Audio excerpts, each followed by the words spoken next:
Bom, galera, a aula de hoje a gente vai falar um pouco sobre razão, tá? Um assunto que antecede as proporções, proporção, e a gente vai entrar nas grandezas proporcionais, que vão envolver a regra de três simples, composta, enfim, a aplicação de razão. O conceito, né, dessa aplicação de razão é muito utilizado em provas Enem. O que é razão? Então, quando usamos a razão?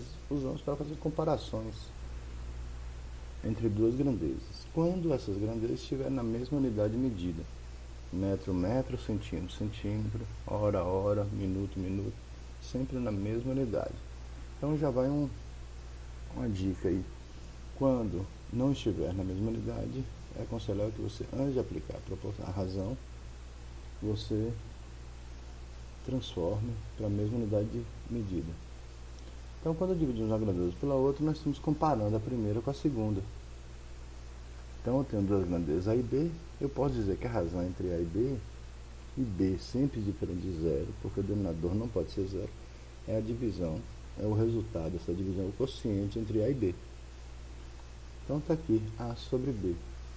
Se fosse uma fração, a modelagem pediu que o A seria o numerador e o B denominador. A numerador, B denominador.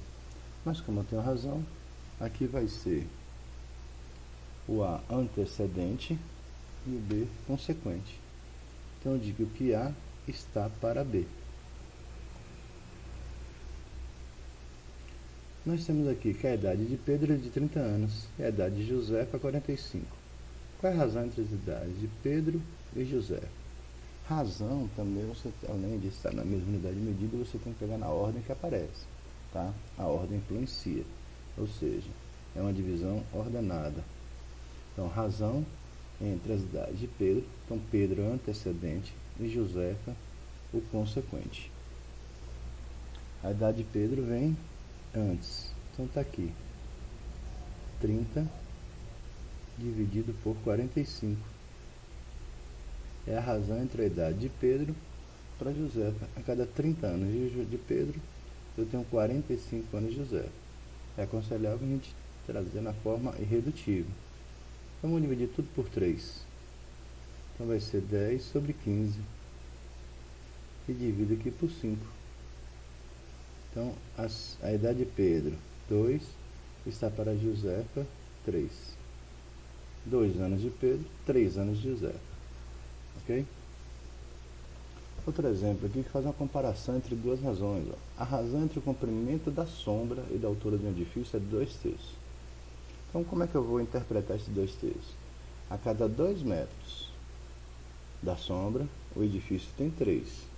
Se o edifício tem 12, qual é o comprimento da sombra?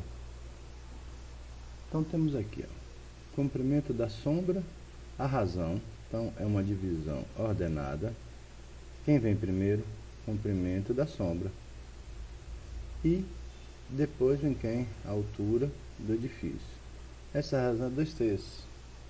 Então, eu posso dizer que a cada 2 metros de sombra, 3 de edifício.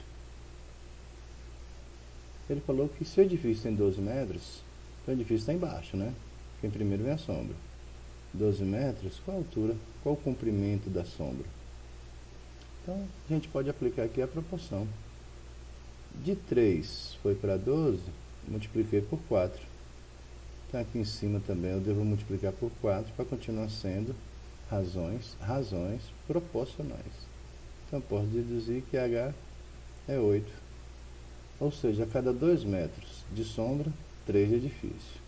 Se o edifício tem 12, 3 para chegar em 12, multipliquei por 4. Então, aqui, a altura da sombra, multiplicar por 4. 8. Certo, gente? Nós temos aqui um exemplo simples, né? De como fazer a conversão antes.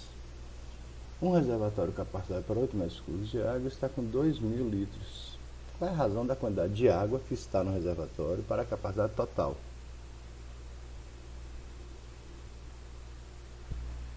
Então vamos entender. Eu tenho aqui a razão entre a água que está no reservatório. A pergunta é, quantos litros de água tem no reservatório? Ele está com 2.000. Então vamos começar com 2.000 litros aqui. 2.000 litros. Esse 2000 eu vou comparar com quem? Com a capacidade total do reservatório. O reservatório tem 8 metros cúbicos. Eu sei que 1 metro cúbico equivale a 1000 litros de água. 8 metros cúbicos de água, 1000 litros de água. Então, se eu tenho 8 metros cúbicos, eu vou ter 8.000 litros. Certo? Então, qual é a razão da água que está no reservatório para a capacidade total? Está na razão de 1 para 4. 2 por 2 dá 1, 8 por 4. 2 por 2 dá 1, 8 por 2 dá 4. Então, a cada total de 4 litros, você tem 1 no reservatório. Se você tem 8.000 litros, você vai ter 2.000 de reservatório.